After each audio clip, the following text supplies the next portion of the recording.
त्योहारों की पावन भूमि भारतवर्ष, जहां हर उत्सव मानवता की भावनाओं से गहराई से जुड़ा है।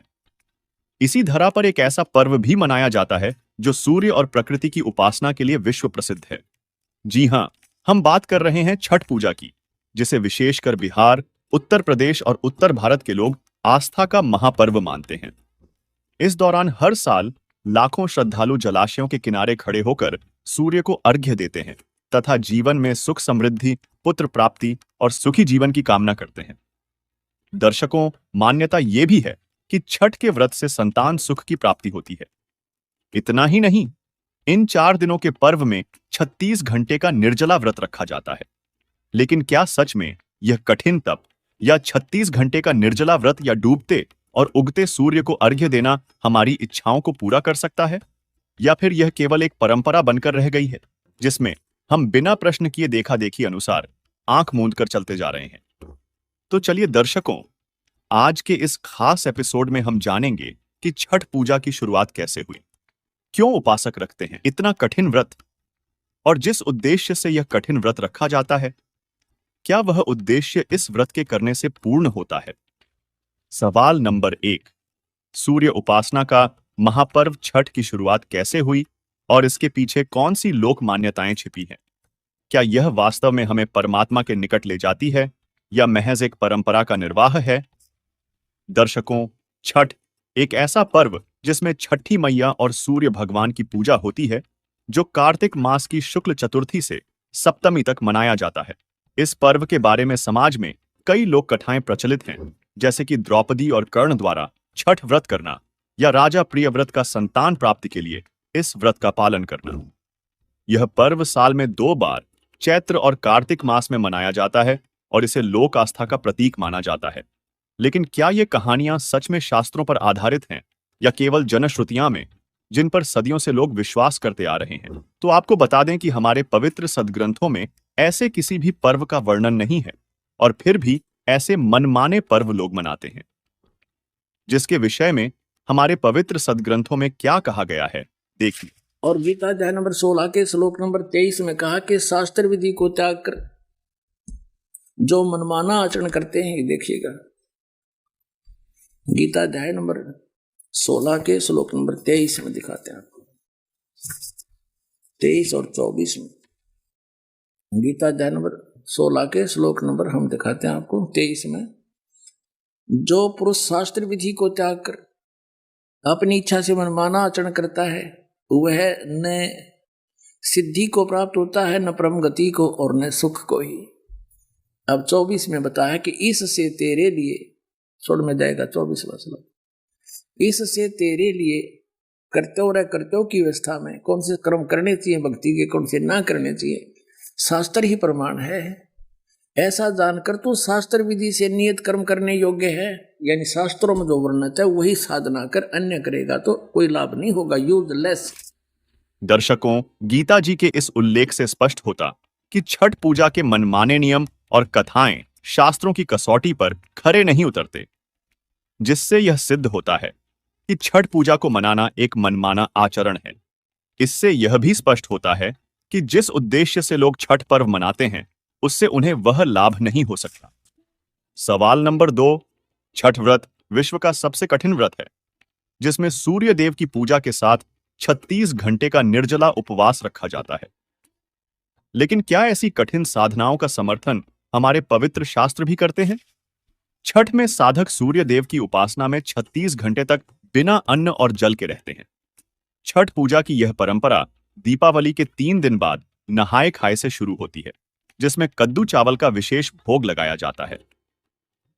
इस दिन से नमक का त्याग कर व्रत का संकल्प लिया जाता है। अगले दिन, जिसे खरना कहा जाता है, व्रती पूरे दिन निर्जला उपवास रखते हैं और शाम को खीर का प्रसाद ग्रहण करने के बाद एक कठोर निर्जला व्रत का आरंभ करते हैं। तीसरे दिन डूबते सूर्य की उपासना की जाती है, जिसमें व्रती बिना कुछ खाए पिए नदी या किसी जलस्रोत में खड़े होकर सूर्य को अर्घ्य अर्पित करते हैं। चौथे और अंतिम दिन उगते सूर्य को जल अर्पित कर यह कठिन व्रत पूर्ण होता है। दर्शकों, श्रीमद्भगवद्गीता के अध्याय 6 श्लोक 16 में साफ तौर पर कहा गया है कि हे अर्जुन, उस पूर्ण परमात्मा को प्राप्त करने वाली भक्ति न तो एकांत स्थान पर विशेष आसन या मुद्रा में बैठने से, तथा न ही अत्यधिक खाने वाले की और न बिल्कुल न खाने वाले अर्थात व्रत रखने वाले की सिद्ध होती है। इसी विषय में सूक्ष्म वेद अर्थात संत गरीबदास जी कृत अमर ग्रंथ के अध्याय अथ मूल ज्ञान की वाणी 62 में कहा गया है, गरीब प्रथम अन्न जल संयम राखे, योग युक्त सब सतगुरु भांख है।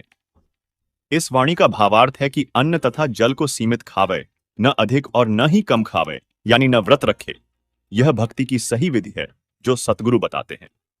वहीं श्री रामचरितमानस उत्तरकांड के दोहा 45 की चौपाई 1 में श्री रामचंद्र जी स्वयं कहते हैं, कहहु भगति पथ कवन प्रयासा, जोग नमक जप तप उपवासा।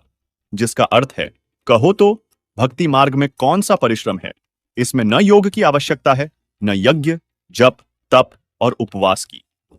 दर्शकों, इन सभी प्रमाणों से यह स्पष्ट है कि कठोर उपवास यानी छठ का निर्जला उपवास जो मान्यताओं पर आधारित है, वह शास्त्र सम्मत नहीं है।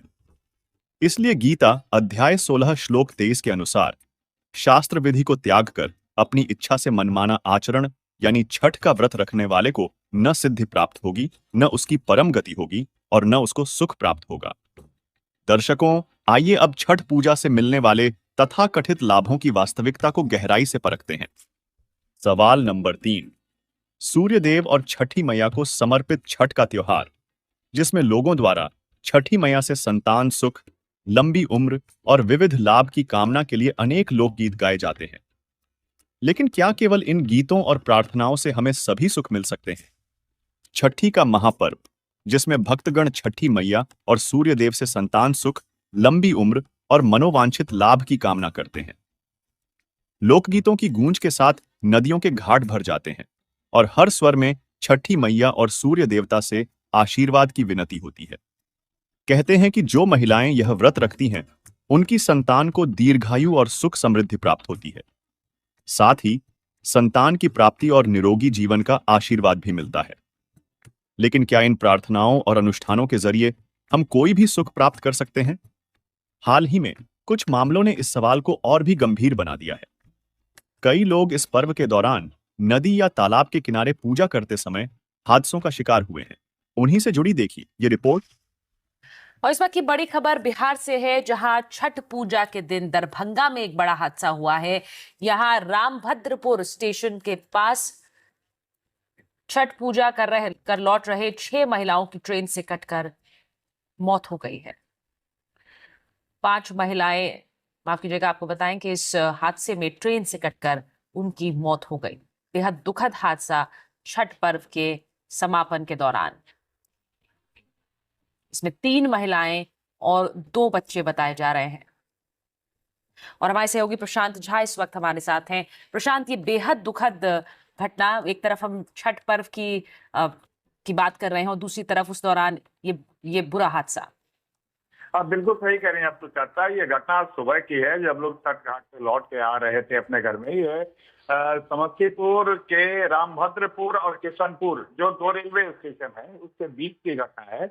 और संपर्क क्रांति एक्सप्रेस से ये कट के मरे हैं लोग। ये 5 लोगों के भी रेलवे सीटीआरओ जो अरविंद रजक जी हैं, तो मेरी बात हुई थी, उन्होंने बताया कि 5 की मौत कंफर्म हुई है और उसमें 3 महिलाएं हैं और 2 बच्चे हैं। इनकी मौत रेलवे ट्रैक क्रॉस करने के दौरान हुई है और ये संपर्क क्रांति से कट्टे इनकी मौत हुई है। और ये बहुत ही दुखद घटना है। लोग छठ से घर लौट रहे थे उस दौरान की ये घटना है। सुचर्चा,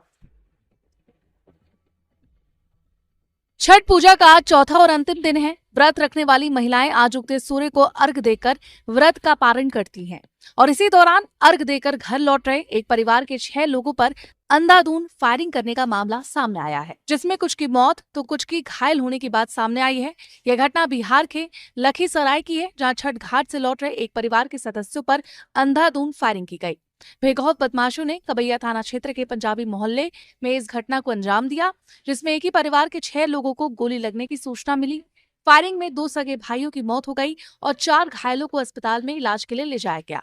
घटना के बाद इलाके में हड़कंप मचा है। किसी को समझ नहीं आया कि अचानक ये सब कुछ क्या हो गया। गोलीबारी की घटना में घायल परिवार के सभी लोगों को आनंद फानंद में सदर अस्पताल में भर्ती करवाया गया। मामले की जानकारी के लिए DM Amarendra Kumar, SP Pankaj Kumar, ASP Roshan Kumar police बल के साथ मौके पर पहुंचे। कबैया थाना पुलिस हमलावरों की तलाश में जुटी हुई है।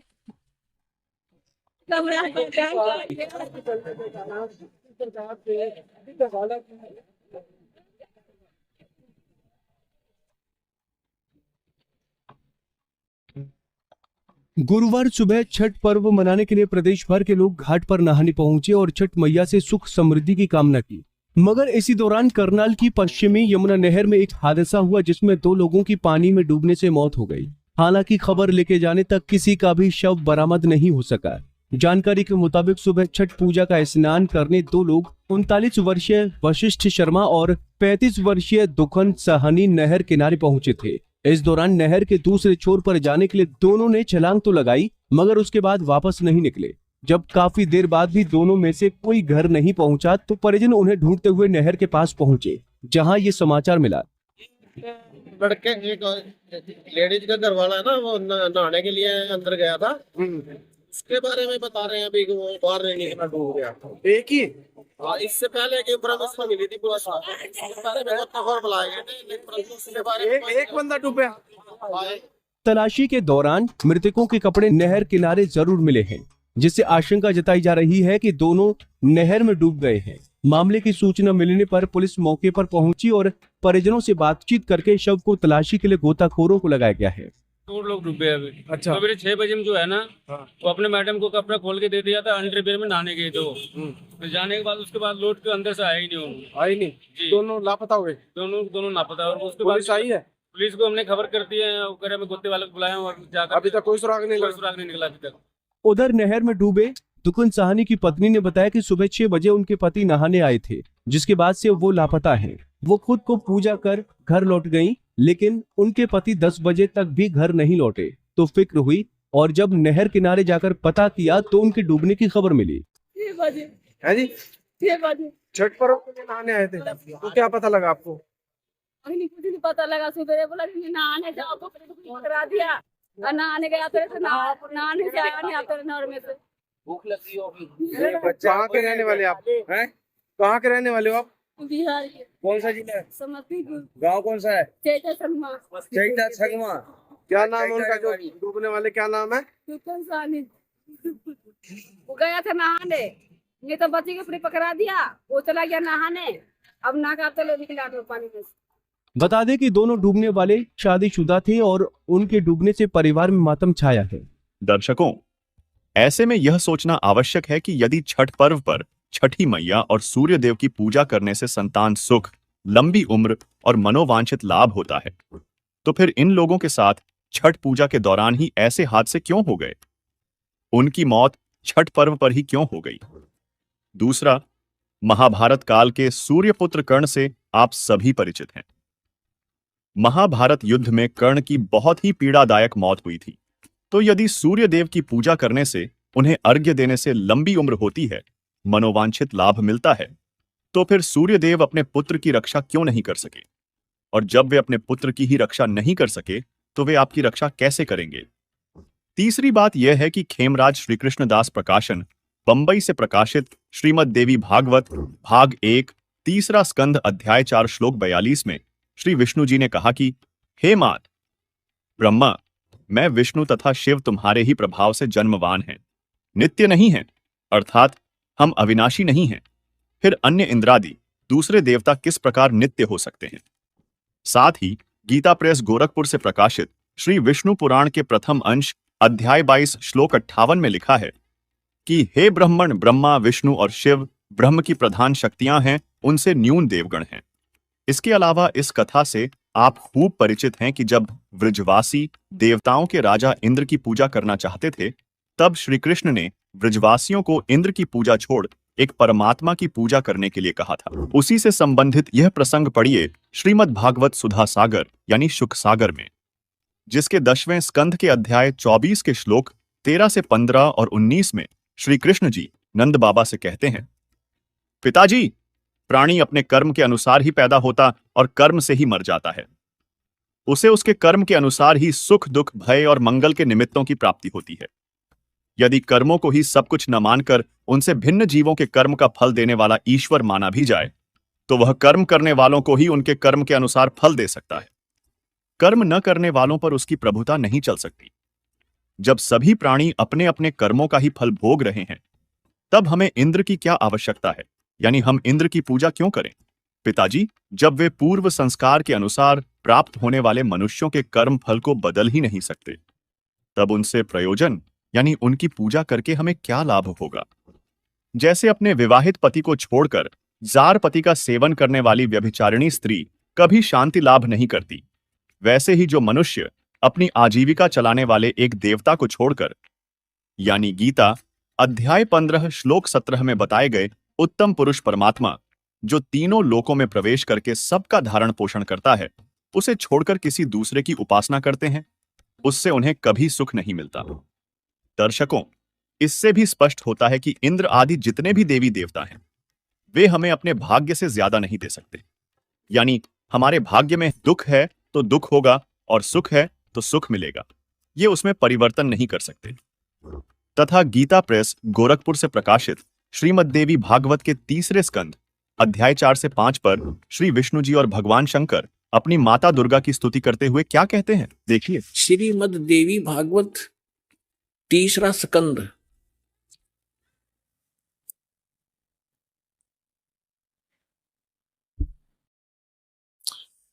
ये गीता प्रेस गोरखपुर से प्रकाशित है। ये देखिएगा,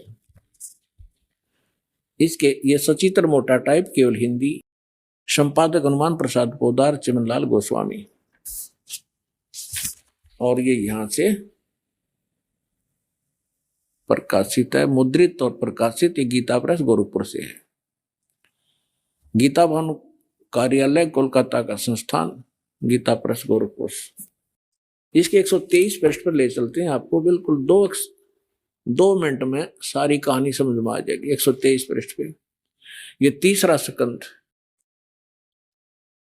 भगवान विष्णु अपनी माता दुर्गा की महिमा स्तुति करते हुए, उनकी स्तुति करते हुए बोल रहे हैं, तुम शुद्ध स्वरूपा हो, यह सारा संसार तुम से उद्भासित हो रहा है। मैं ब्रह्मा और शंकर, हम सभी तुम्हारी कृपा से विद्यमान हैं। हमारा आविर्भाव माने जन्म, तिरोभाव माने मृत्यु। हमारा तो जन्म और मृत्यु हुआ करता है, केवल तुम ही नित्य हो, जगत जननी हो, प्रकृति और सनातनी देवी हो। ये प्रकृति शब्द याद रखना कि दुर्गा को प्रकृति भी कहते हैं। जिस समय दास आपको श्रीमद् भगवत गीता में यह सिद्ध करेगा कि ब्रह्मा विष्णु महेश की उत्पत्ति दुर्गा से हुई है और गीता में वर्णित है, उस समय प्रकृति शब्द आपका काम आओगा कि प्रकृति दुर्गा को कहते हैं। गीता के अंदर 2 प्रकृति बताई है, एक तो जड़ जैसे ये अग्नि वायु हवा आदि, और एक चेतन ये दुर्गा प्रकृति है। तो इसलिए कहते हैं आप ही प्रकृति हो। और फिर भगवान शंकर क्या कहते हैं, देखिएगा। भगवान शंकर बोले, देवी यदि महाभाग विष्णु तुम्ही से प्रकट हुए हैं, उनके बाद उत्पन्न होने वाले ब्रह्मा भी तुम्हारे बालक हुए, फिर मैं तमोगुणी लीला करने वाला, क्या मैं तमोगुणी लीला करने वाला शंकर क्या तुम्हारी संतान नहीं हुआ? अर्थात मुझे भी उत्पन्न करने वाली तुम ही हो शिवे। संपूर्ण संसार की सृष्टि करने में तुम बड़ी चतुर हो। इस संसार की सृष्टि, स्थिति और संहार में तुम्हारे गुण सदा समर्थ हैं। उन्हीं तीनों गुणों से उत्पन्न हम ब्रह्मा विष्णु एवं शंकर नियमानुसार कार्य में तत्पर रहते हैं। अपने आत्माओं, इस पवित्र पुराण के चंद पंक्तियों ने 4-5 कंसेप्ट क्लियर कर दिए। नंबर 1, ब्रह्मा विष्णु महेश की जन्म मृत्यु होती है, ये अविनाशी नहीं है। दूसरा ये कर दिया कि दुर्गा प्रकृति को कहते हैं। तीसरा ये हो गया कि प्रकृति दुर्गा इनकी माँ है। और चौथा ये हो गया कि रजगुण ब्रह्मा है, सतगुण विष्णु, तमगुण शिव जी। और पांचवा ये हो गया कि ये भगवान केवल वर्क डन दे सकते हैं, जैसा जिसका कर्म है इसमें ये कोई परिवर्तन नहीं कर सकते। ये इससे सिद्ध हो गया। दर्शकों, इससे यह सिद्ध होता है कि जब श्री ब्रह्मा, श्री विष्णु और श्री शिव जी नियमों में बंधे हैं, वे किसी के भाग्य में परिवर्तन नहीं कर सकते, तो उनसे कम शक्ति युक्त ये देव हमें भाग्य से अधिक लाभ कैसे दे देंगे। दर्शकों, वास्तविकता तो कुछ और ही है। अब तक के प्रमाणों से यह तो सिद्ध भी हो चुका है कि जो भी भक्ति क्रिया छठ पूजा के दौरान की जाती है वो सब निराधार है, अर्थात मनमाना आचरण है, जिससे किसी भी प्रकार का आध्यात्मिक व भौतिक लाभ संभव नहीं है। ये सर्व लाभ केवल पूर्ण परमात्मा ही दे सकता है। इसलिए छठ पूजा के दौरान हमें यह समझना होगा कि मनमाने आचरण से नहीं, बल्कि परमात्मा की सच्ची उपासना से ही हम अपने जीवन की समस्याओं का समाधान और सुख की प्राप्ति कर सकते हैं।